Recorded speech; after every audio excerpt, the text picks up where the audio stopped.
नमस्कार मित्रांनो, मी active education YouTube चॅनलमध्ये आपणासाठी एक महत्त्वपूर्ण दिलासादायक बातमीचे स्पष्टीकरण करत आहे. हे स्पष्टीकरण लाईव्ह स्पष्टीकरण करत आहे. तर चला पाहूया आजचे लाईव्ह स्पष्टीकरण. मित्रांनो, सेवानिवृत्त सरकारी कर्मचाऱ्यांसाठी मोठा दिलासा. त्या संदर्भामध्ये आपण स्पष्टीकरण पाहूया. नमस्कार मित्रांनो, पुन्हा एकदा आपले मनपूर्वक हार्दिक स्वागत.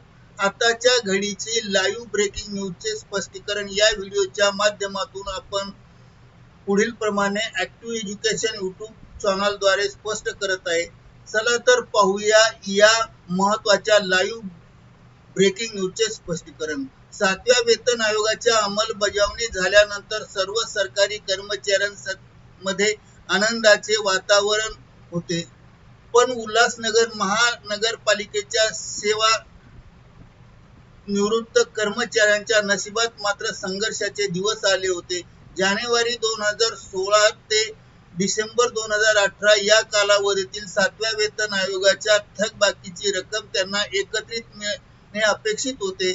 मात्र राज्य सरकारने या संदर्भात एक अतिशय स्पष्ट शासन निर्णय जारी केला होता.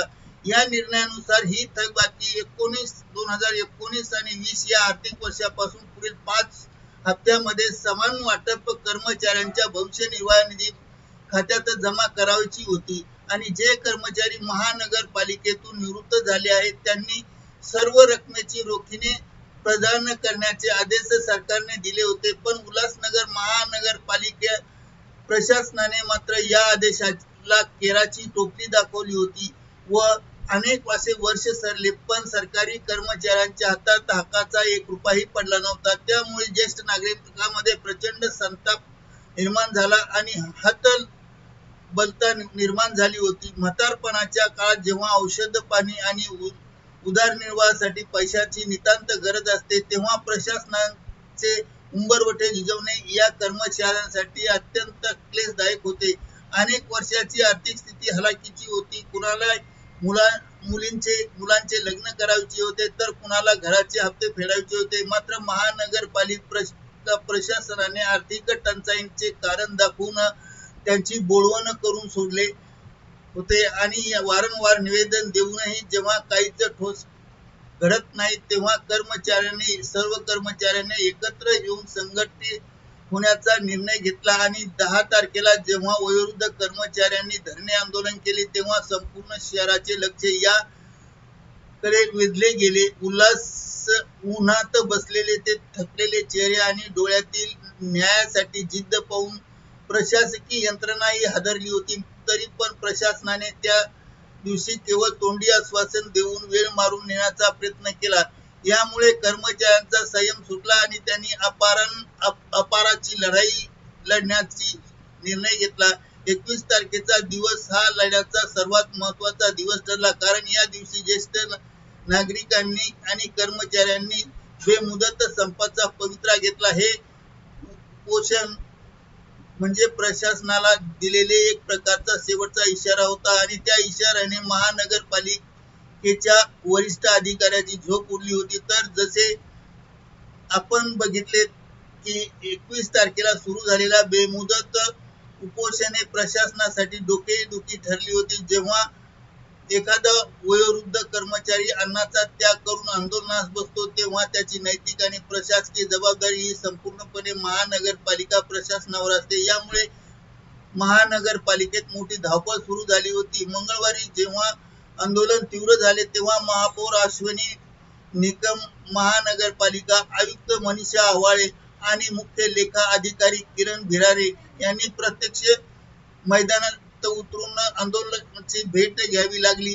वेळोवेळी कोरडी आश्वासने देऊनही चालणार नव्हते, कारण आंदोलन करत लेखी ठोस पुराव्याशिवाय उठायला तयार नव्हते. प्रशासकीय अधिकारी आणि कर्मचाऱ्यांच्या प्रतिनिधींमध्ये बंद दाराआड चर्चेच्या फेऱ्या झाल्या, पण प्रदीर्घ चर्चेनंतर तांत्रिक मुद्दे समोर आले. यावेळी प्रामुख्याने तानाजी पतंगराव आणि उमेश ठाकूर यांच्यासारख्या कर्मचाऱ्यांच्या वेतनवाढीच्या तांत्रिक पेचही सोडवण्यावर भर देण्यात आला व त्यांचा शेवटचा मूळ वेतन जी अतिरिक्त कपात करण्यात आली होती ती शैक्षणिक अर्हतेवरील अतिरिक्त वेतन वाढ देण्याबाबत आस्थापना विभागाकडून सकारात्मक भूमिका घेण्यात आली। या संदर्भात आस्थापन विभागाने सकारात्मक नसती म्हणजे फाईल तयार केली आणि सादर करून लेखा व लेखापरीक्षण विभागाकडे अभिप्राय घेऊन आयुक्ताची थेट मार्गदर्शनाखाली पुढील 24 तासात अंतिम निर्णय घेण्याचा निर्णय देण्यात आला। सर्वात महत्त्वाचा आणि कळीचा मुद्दा होता तो म्हणजे 7व्या वेतन आयोगाची थकबाकी। प्रशासनाने सुरुवातीला एकदा आर्थिक तरतुदीचे कारण सांगून वेळ मारून नेण्याचा केविलपणा प्रयत्न केला, पण कर्मचाऱ्यांच्या आक्रमक पवित्रेमुळे प्रशासनाचे आकार नमते घ्यावे लागले आणि सेवानिवृत्त कर्मचाऱ्यांना देय असलेली सर्व लाभाची आणि थकबाकीची कार्यवाही येथे 1 महिन्यात पूर्ण केली जाईल असे स्पष्ट अधिकृत लेखी पत्र सामान्य प्रशासन विभागाकडून देण्यात आले। हे पत्र म्हणजे गेल्या अनेक वर्षाच्या संघर्षाचे यश होते। हे हातात पडल्यानंतर आंदोलकांनी संतोषाने आपले उपोषण स्थगित करण्याचा ऐतिहासिक निर्णय घेतला।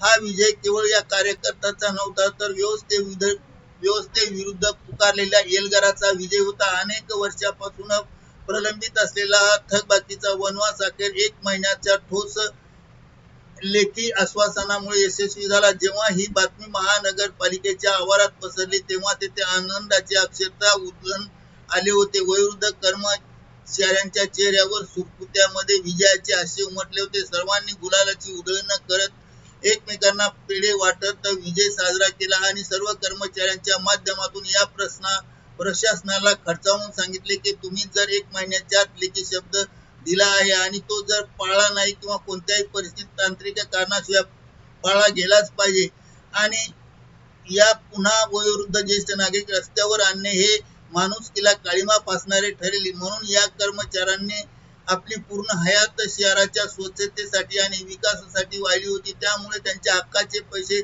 त्यांना सन्मानाने मिळणे हा त्यांचा घटनादत्त अधिकार आहे। करिता ऍक्टिव्ह एज्युकेशन YouTube चॅनल मार्फत हा लाईव्ह व्हिडिओ आपल्या सर्वांपर्यंत माहितीस्तव व्हायरल केलाय। धन्यवाद। Thank you very much.